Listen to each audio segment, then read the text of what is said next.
How lovely to see you all. What a fantastic packed room. I'm absolutely delighted to be hosting the conversation with the magnificent Emma tonight. We've got a heck of a lot to talk about. We were just saying we probably need 5 hours, but we'll try and constrain ourselves. I'd like to start close in with a quote from one of Emma's Substack newsletters from a few weeks ago. October is my favourite month. Strange perhaps, it's also the month I began my almighty breakdown. On October 22nd, 2022, I lay in bed, completely empty, exhausted and anxious, after suffering severe out-of-body panic attacks. My life couldn't be more different now. I'm happy, healthy, and living on my own terms again, inspired by everything I learned during that disembodied year of nothing/everything. Now, I would of course urge everyone here, as Hannah did, to read The Beautiful Year of Nothing and travel the full journey with Emma. But to kick off, Emma, could you touch on a few of those lessons you learnt during that disembodied year and how they've led you to this very different place 3 years on? Yes. Well, thank you so much, everyone, for coming.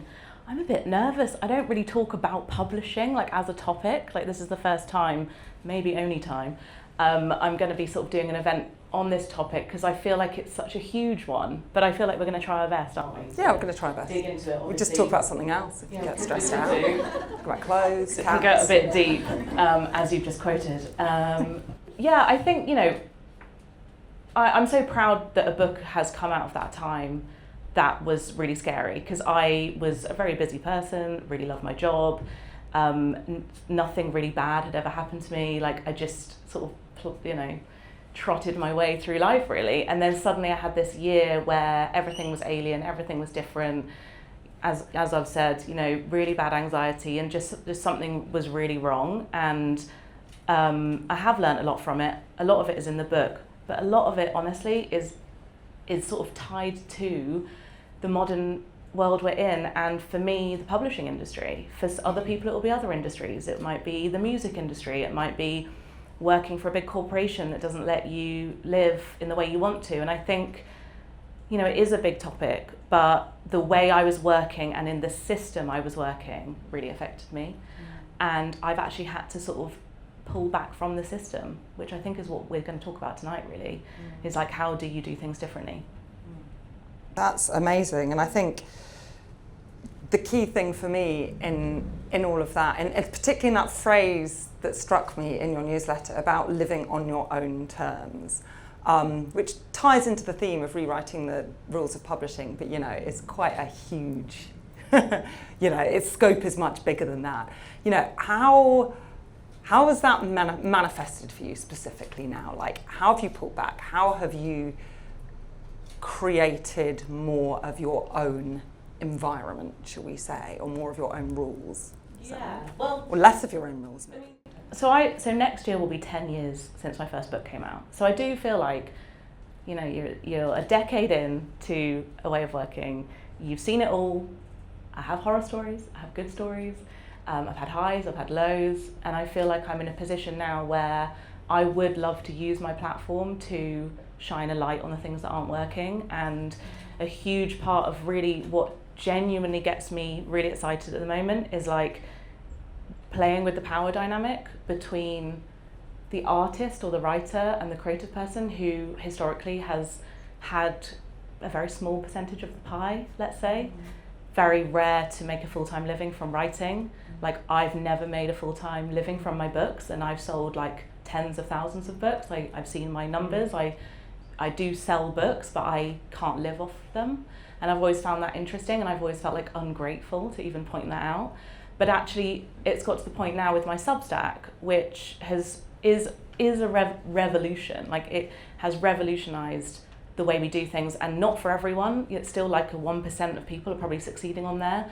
But for those people to have like money going straight into their bank account from their readers is just crazy. After 10 years of like scrabbling for crumbs, you're suddenly getting direct readers. So that is essentially self-publishing, and now I've kind of moved into like trying that with my books really.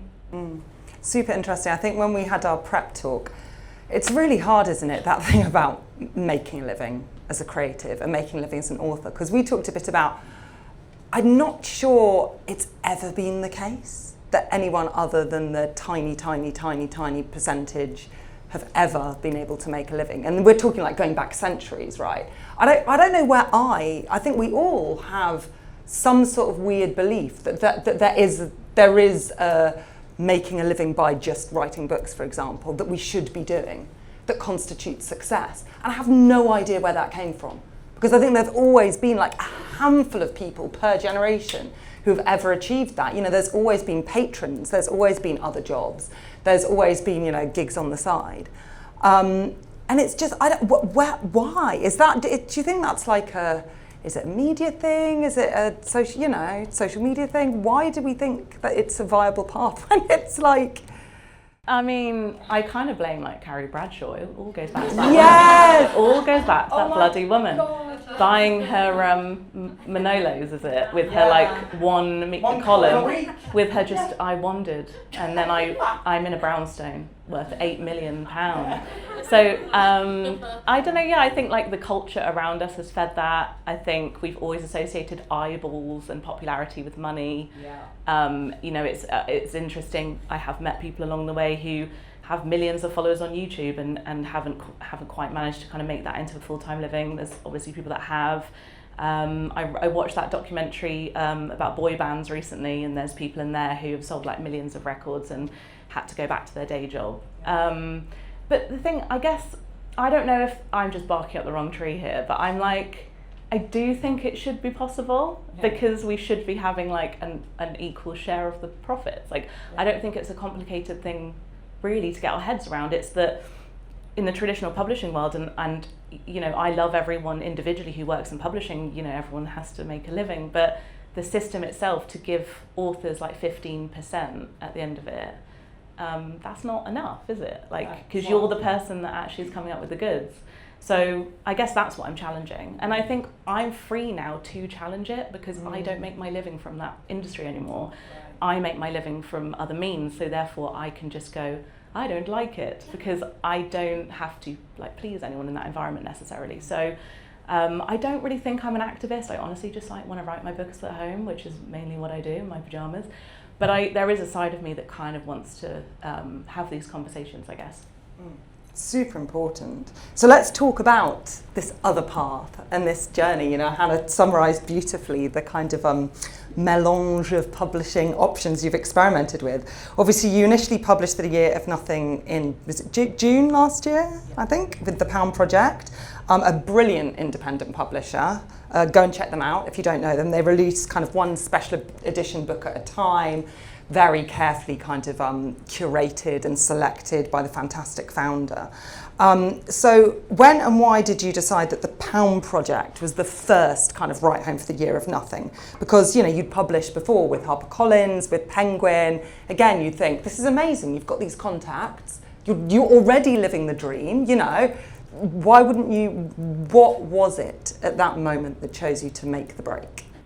So it was so clear to me. It was, I needed a human element. I needed a creative element. I think this isn't just a publishing industry thing, but the more you are inside the system and you maybe are doing well inside the system, the more kind of distant you become from it, because you have like a big team and you're one person in a meeting room, and it's sort of like their job to sell the book, not yours, even though you end up doing a lot of it. But it's sort of watered down, I suppose, and also like lots of cooks, like too many cooks sometimes. And so I think for me, the Pound Project really appealed because it was JP Watson who's the founder, and he is really lovely. And it's really as simple as that. Like, we get on really well, we have a laugh, we are really honest with each other. He is a real champion of writers. He's like, you go and write what you want to write. This is your baby. This is your heart and soul. And I will edit you, and I will help bring out the best of you. And I think that is lost in some of the publishing industry, because people are really stretched, you know, people are really burnt out. It's not just me that burnt out, it's people in publishing are burnt out. And that sometimes it isn't as much like care and like attention maybe on a particular book. So with JP, it was funny actually, we had a Zoom just to talk about doing a book together, and he was like, Emma, you look terrible. He was like, you look really tired. I'm trying to do a Brummy accent, it's not working. But he's so lovely. He didn't mean it in a bad way, but he was just like, you look knackered, mate, that kind of thing. And I really loved that he said that. And then I was like, yeah, you know, I am. And then he just went, do you know what? You go away and have a think about it. I'm not going to pressure you. You'll do this book when you're ready. And even that just like helped the creative process. And I wonder how much that comes up in like our modern day work environment when someone goes, you look unwell, do you want to go and have a little lie down? It doesn't happen, does it? No. So that was honestly such a lovely relationship. And then, you know, ironically or not ironically, it went on to be like my most successful book, really.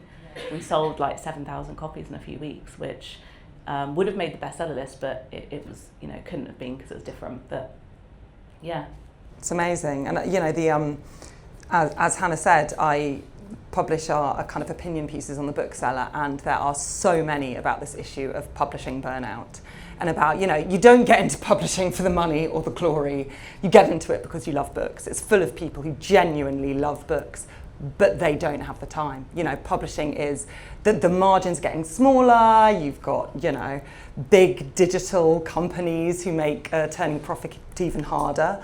And there's just so much content, right? There's so much content that people don't have time to dedicate it to it, even if they wanted to.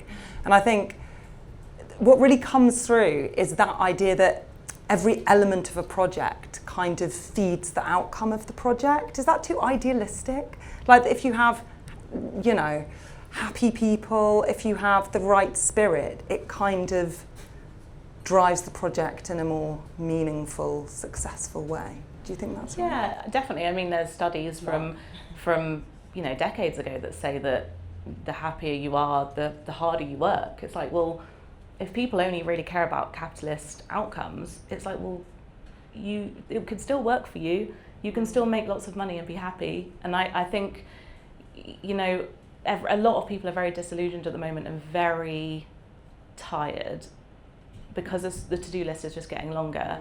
And I guess for me, I'm just pulling all the way back. It's like, I'm not going to write another traditional book for a while. I'm going to do my Substack. I'm going to see what happens with this book. But for me, it's less is more, essentially, at this point. And before this, I wrote The Success Myth, which came out with Penguin. And, you know, that whole book is about this topic, honestly. Like, I wrote so much on that, about how we can't keep loading ourselves up. There is going to be a breaking point. And if you're kind of a hypersensitive person like me, like I'm a writer, I feel things, I can make myself cry just looking outside the window sometimes. I don't last in that environment. And so I think those people burn out more quickly because they don't have like the tough skin to just march on. And so I had no choice but to sort of feebly eat my toast in my dressing gown for a bit and write my book. I mean, I love The Success Myth, and I think it feels like that's like sustainability, but on the micro level, right? Like we're all realizing that chart, it's not physically possible. It doesn't fit with the world. It doesn't fit with nature. It's not sustainable for companies. It's not sustainable for the planet, but it's also not sustainable for individuals. But I still feel a lack. Unless I've got, and as a writer, it's really hard because, you know, I don't have many milestones, you know, and it takes blooming ages to write a book. So, you know, every 7 years, I'm like, oh, look, I did a thing.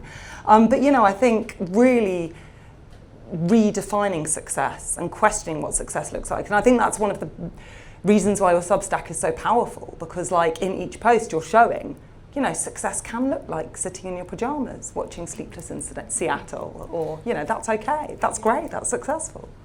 And also that two things can exist. Like, I don't know about anyone here, but I was such a sort of one-track person for a long time. I was like, I'm either this or I'm not. And for me, it's like, I'm actually very ambitious and I hope to achieve a lot in my lifetime.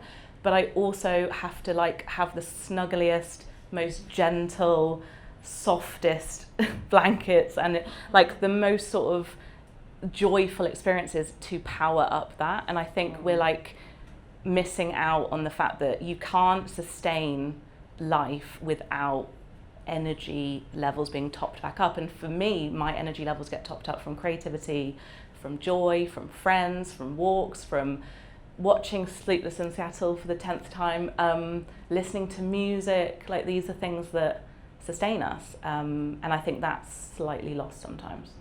I love that thing, two things can be true. This year it's been my mantra. I don't know, it's a very random reference. Have you read Super Infinite, the John Donne biography by Catherine Rundle? It's so good. It's about just like a million things can be true according to John Donne and in his life. And it's so, that's really, I say it to my kids all the time now. It's like about the exact same thing. You could be sad and excited.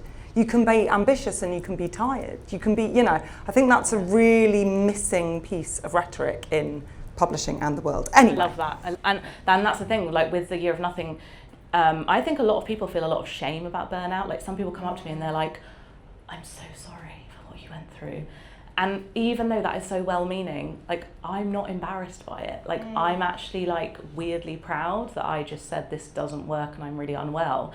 And also, like one of my most proudest moments in my career, which is doing this book, honestly, on my own terms, came from a really bad time. And I think those two things can be true. Like we know that in life, that terrible things can happen to us, and then weirdly a few years later we're like, oh yeah, because of that this also happened. So yeah, back to your point, they can all be true. Love it. So let's talk about Whitefox a bit. Obviously, as you said, you know, it was an incredibly successful collaboration with Pound Project. I think you did a reprint towards the end of last year by popular demand. Oh, I mean, as an author, that is like the win. Readers just clamouring for another print of your book. So what was that moment? Why did you opt for Whitefox to kind of take it forward? Obviously, the reader hunger was there. So why this partnership? Well, it's interesting, isn't it? Because the whole like back by popular demand, it's like, basically that was just people that didn't realise it was on sale and missed the window, and they were like, I really want to buy it. And I think, you know, it's funny, isn't it? Because I was looking at, you know, like Taylor Swift obviously famously owns all her music now. And I saw that when she was promoting her most recent album, she'll do things like, this limited edition vinyl is on sale for an hour. Off you go, fans. And I'm like, geez, she's good. Like, people are just, she's like, she knows what she's doing. And I think that we all know that it's a good marketing ploy for something to only be on sale for for a limited time. So great, JP is genius, I think, with the Pound Project. You can't buy it all year round. And so I think maybe that is something that traditional publishers could learn from a little bit, in that, you know, pre-orders don't work. We kind of know that, because people are like, I've got next day delivery on Amazon. Why am I going to pre-order your book like 6 months in advance? So that was really appealing. And then, so yeah, we brought it back for a bit. And then I honestly just like feel awkward saying this as a British person, but I really like the book. I think it's good. I worked really hard on it. And so it would really make me sad if no one could buy it, and it was just sitting in a drawer now. So I reached out to Whitefox, because we'd sort of connected, hadn't we? You know, just in general, we liked each other's work. And then it just made sense for me to invest in producing a book outside of that system. So instead of getting an advance, I put in my own money, because, you know, it's an interesting thing, isn't it? Investing in yourself. We're always told to invest in yourself. I had the means to do that, but it felt quite empowering to go, do you know what? I think I deserve this money to be spent on this book. So I was like my own publisher. Backing yourself. Yeah. I love that. I totally love it. Was there, you know, this is super positive. It makes a lot of sense. Was there anything what were you worried about? Was there anything you were anxious about? Or were you just like, this is brilliant, this is perfect? No, I'm anxious now. It's not out yet. I mean, it's like, you know. No. I don't feel like I'm gonna regret doing it though. Even if I like don't make my money back, which I don't think will happen, honestly, because it will be on sale for years and years and years. You know, it's been such a fun experiment. The whole thing, and the whole vibe of tonight, honestly, is like, it's so fun doing new things. It's so fun just being creative, and like I've been like packing mail bags at home by myself, like writing little note cards. I'm not going to do that forever. It's very like Etsy girl, but like I'm just really enjoying just putting the spark back into this job, honestly. Yeah. So yeah, sorry, I've forgotten the question. Your Etsy girl era, we've answered. It doesn't matter. Etsy ribbons, and Etsy stamps. Oh, I love it. And has anything surprised you? Has anything been kind of different to what you expected? Or, I mean, maybe it is just the discovery that you're loving your Etsy girl era. But yeah, I think Any discoveries? it's the fact that it's a talking point, which by dint of being a new talking point has actually got people more interested in the book.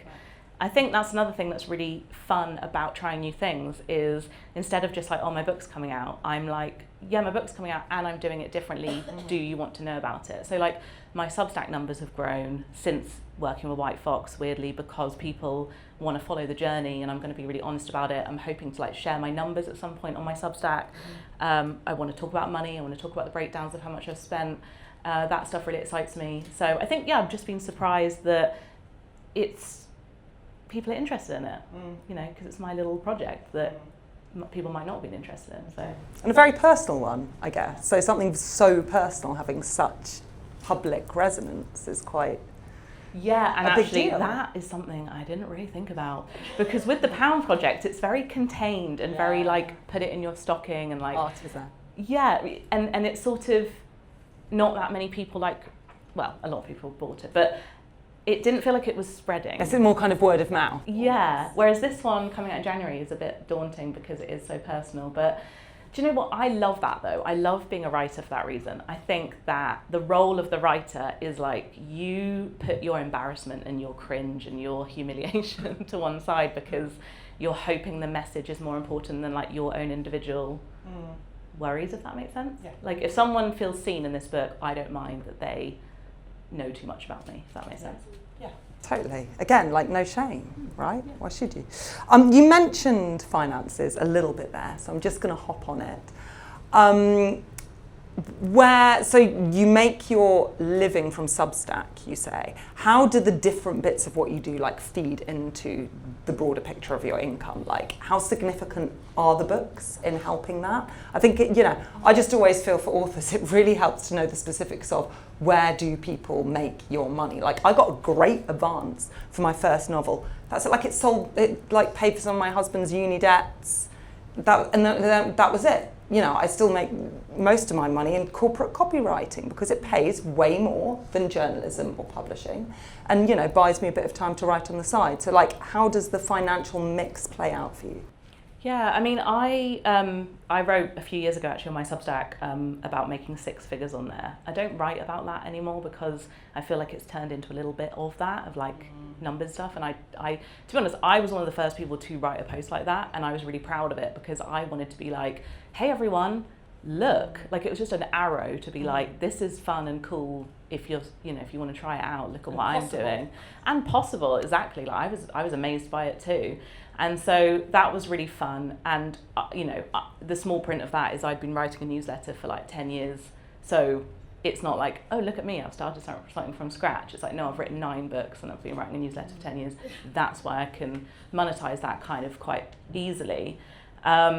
So yeah, that's the main income stream. And then books, here and there. I think it's the fact that it's sort of not very regular. Like I get royalties from America now, but like not that much. And then I guess, I got a 6-figure advance for my novels, but I still haven't been paid some of it 5 years later because they like drip feed it so slowly. Yeah. So it works out as really not very much at all for like an annual amount. So yeah, I see it as a bonus, honestly. I see just like, okay, fine, I'll have a little bit from my books, but in no way is that my sort of livelihood, which I do find strange. I've always had to have things on the side to supplement my writing. But if these books do well, the self-published ones, I think I can start making my living from writing. And I think that's why this is exciting for me. It's amazing. Let's talk community. We've kind of talked around it a bit, but I think it would be good to dig in a bit further. Because, we've talked a lot about the fantastic success you've had with Year of Nothing and with your Substack and how much money you can kind of make on it. But that's only been possible because of decades of work, right? Of your journalism, of reaching out on social media, of your podcast, of building and building and building that community. And I think that can feel quite daunting to people. How instinctively did that come to you? Obviously you started a long time ago to do those seeds, and I think sometimes that upswelling of new technology was great because it encouraged us all to kind of try new things. But, are you actually really strategic about how you reach out and where and who and which platforms and which, or has it been a much more kind of organic, instinctive, more naturally social process of building community? I mean, I'm like a really big fan of Julia Cameron and The Artist's Way and this idea of living a creative life. So for me, I really like my life, and that then transforms into kind of, I'm so into it, like I love writing so much that like if you're into something and you're obsessing about it for 10 years, you're probably going to be getting a little bit out of it. Yeah. Like if I was like obsessed with playing the piano and for 10 years I did that, I think I'd be quite good at maybe hopefully playing the piano. Like it's sort of just doing it honestly has been my thing, and that's the thing, and I don't struggle with too much because I really do.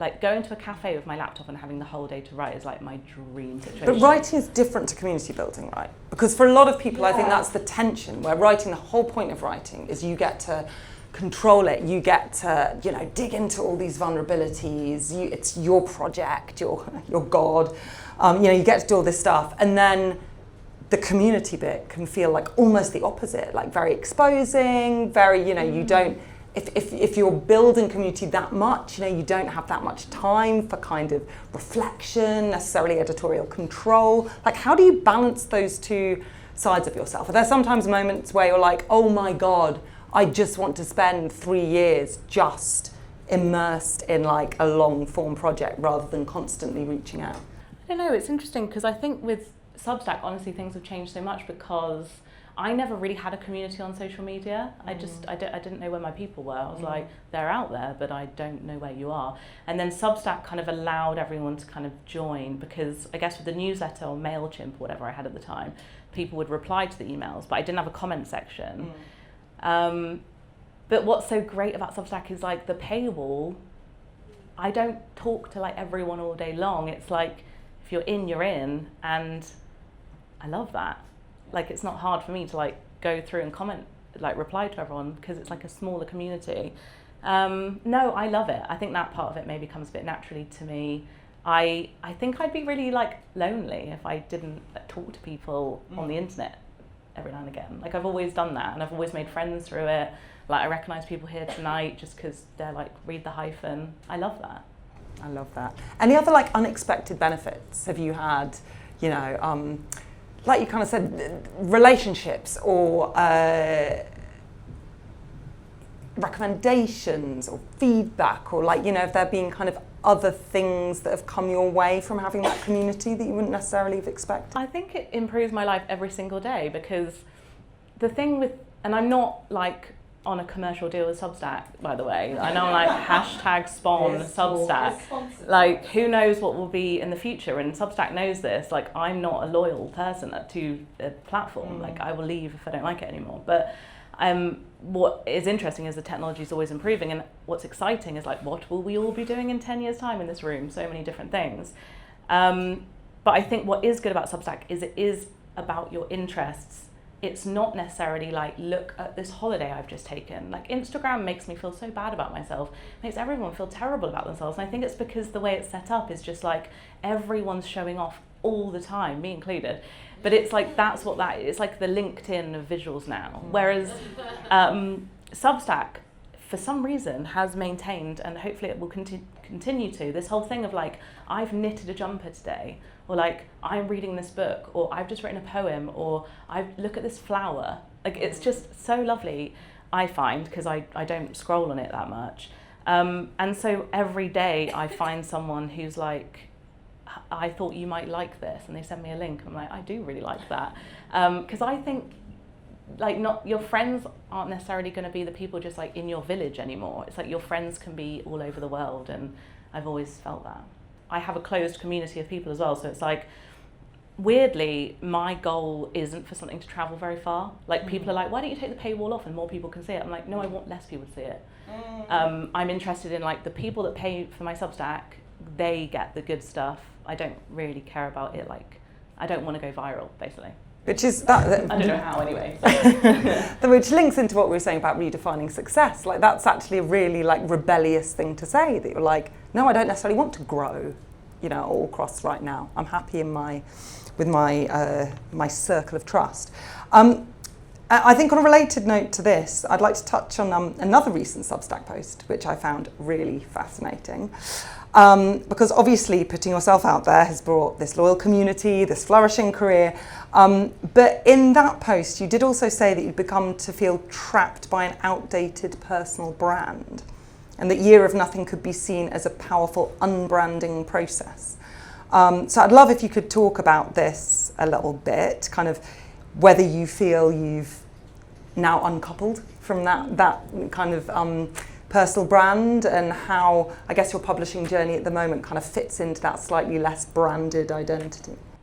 Yeah, I mean, I just think like we go through so many different changes in life, and I don't feel like, some people want to be like, this is who I am, this is my brand, this is me forever.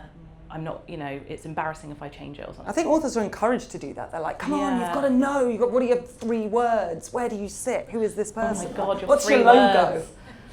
What's your tagline? 3 words, jeez. Yeah, I mean, and I was told that by one of my publishers. It was like, we're building the brand. And I was like, but I'm going to change my mind soon. Like, I'm not going to like that font in 3 years' time. Yeah, I don't know. That post, honestly, I didn't really overthink it. I just wrote it, and I was just thinking about, it was actually inspired by Matthew McConaughey, of all people, on Graham Norton, where he was saying you had to unbrand from being like the rom-com guy, and wanted to be like the real gritty guy. And also the Victoria Beckham documentary, where she was like a wag 1 minute, and then and she was like, I'm trying to rebrand here, guys. Like, I've done so many fashion shows, you still don't take me seriously. And I think, it's just something that we all come up against. And I guess I've had my own version of that. Of just, me in my 20s was a real era, and then I'm sort of like unbranding from that, and like don't really want to have another one. I just want to kind of float along and do what I want, really. Oh, huge. And I think it kind of ties a little bit into the 2 things can be true and the super infinite stuff about like there's so many selves in us, like every hour, not even different eras of our lives, right? So allowing that to be okay, I think, is like quite a radical new way of looking at things, or it certainly is kind of compared to how I felt I had to be growing up. And I don't know if it makes more sense commercially to have one. I mean, sometimes I do think that. Like, sometimes I go on my website and like all my books are so randomly different, and they all look different, all different colours, and they're like, you're over here doing this and you're doing that. And sometimes I do think, oh, it'd be nice if everything was like neater and I had more of a like cohesive thing. But then I feel like the brand is just like you being you. Like, that's the thing that ties it all together, is like, I wrote it, and I'm like, should that be enough? I think it should be. Yeah. 100%. So let's talk a little bit more about publishing routes. You've done Pound Project, you've done Whitefox. Are there any other routes you want to explore? Writing an audio original, or directly crowdfunding using a Kickstarter, or, I read in your New York post that you met someone from Kickstarter, and I was like, oh, is Emma about to launch some? Well, I went for a really interesting meeting with someone from Kickstarter who works with our mutual friend / guru, Seth Godin. He did a Q&A with her because she helped him launch a deck of like oracle cards. He's always trying new things, isn't he? And yeah, she was just like, honestly, if you have a platform and you have people that like your stuff, the world is your oyster. Like, what do you want to make? And let's make it. And that is so exciting, to the point where I'm like, I've got like paralysis over it. Yeah, slightly terrifying. Like if someone says you can do anything, go and do it. You're like, I don't want to do anything now. But just the idea of sort of making something, and not even making it into a massive thing, just being like, by the way, I've launched this, and does anyone want it? And then just seeing what happens. Because if you don't get the money, it doesn't go ahead, or you can like fund it, the rest of it yourself. I don't know really, and I know Kickstarter has its own issues and they take a big cut and all the rest of it. But no, I'm just honestly experimenting. I'm trying not to think too much of it. My Year of Nothing really helped me just like strip everything back. I don't have a 5-year plan. I don't have a big goal. I've done a lot. I'm lucky that I have done a lot, and I'm just sort of ready to just have fun and see what happens. Great. I do feel any publishing talk or writing talk or anything nowadays, I have to ask the AI question. Do you use AI? Are you worried about it? Oh, I knew you were going to ask this actually. Did anyone see that Emma Thompson thing where she's like going mental because the document keeps changing her words? Look, I use it for transcriptions. Like I've used it for years for the podcast. Like I put my audio in and it can like transcribe everything. That's great if I want to do a written interview. I've used like Grammarly type things in the past because I think like with AI, there's no excuse for like typos now. It's like you can just check that. But no, I'm scared of it for everything else. I'm like, I don't want it inputting any ideas. I don't want it like if it impacting my brain and the way I get ideas from going on like really long walks or a conversation with a friend or journaling by hand. So yeah, I don't want to go near it in terms of like, we'll come up with an idea for you.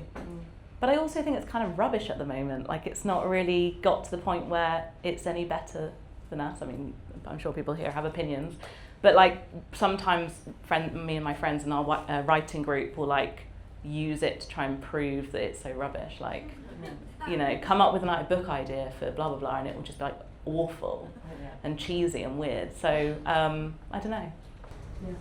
Yeah. That's a good answer. It's a complicated, it's a complicated topic. And I think that thing about, I'm very interested in that idea, which I try and do too, of kind of protecting your own brain. I think surely at the moment, what we've learned from technology is that you've got to remember that you have control. You absolutely do. Like, the tech companies can do what they want, but you can opt out. You can opt into the useful stuff for sure.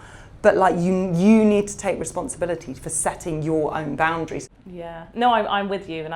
But I think my personality is like, I don't like anyone telling me what to do at all times. Like if anyone tries to put something on me, I'm like, I'm going to go away and have a think about that with my own critical thinking. So like the idea of a robot trying to tell me what to think, I'm just like, no, I'm not into that. Yeah. It's time for questions really, but let me ask one more. I want to go back to Year of Nothing. If you could rewind to just before that date we talked about at the beginning, so say a couple of months, what would you say to yourself? Would you try and prevent your Year of Nothing? Do you think it could have been preventable? Or, which I suspect you're going to say, you wouldn't have wanted to prevent it in the first place. But, are there some things you would have said to yourself? Because I think, as you say, a lot of us have either been in those situations, might literally be approaching or in one of those phases in our life, like, in this good place you are now, what would you say to you then? Well, I wouldn't want to prevent it, no. That's the funny thing, again, people are really like, how do I never get to that point? I'm like, I will tell you what I know and I hope you don't get to that point, but also like, don't be afraid if you do go through something like that, I suppose is what I'm saying, because we all go through things like that. And I just didn't know then what I know now, and that's just what life is, isn't it? Like I know so much about the nervous system, and like the vagus nerve, and like, my energy levels, and when someone makes me feel weird, it's because I don't trust them and I want to leave the room. Like in my 20s, I was just like, da da da da da. So yeah, it taught me a lot. It was pretty brutal. I wish it had happened maybe slightly differently, if I'm being honest. Like it really just took me down with no warning. That wasn't great. But I think instinctively I knew I'd be okay though, and I don't know. It's still such a blur to me that time, honestly. But I'm so glad I wrote the book, because I wouldn't be able to write that book now. Right. I don't think I'd be able to remember how I felt. I don't think I'd be brave enough to write it. I don't think I would have that like clear vision of the fact that I'd gone through something really traumatic. So I'm proud of it because it's just like a time warp of how I was feeling at the time. And that's what's so interesting about books is you write a book and then when you're promoting it, you've kind of moved on and someone's there going, oh, I'm in this now. And I'm like, oh, I'm so sorry because I'm not now.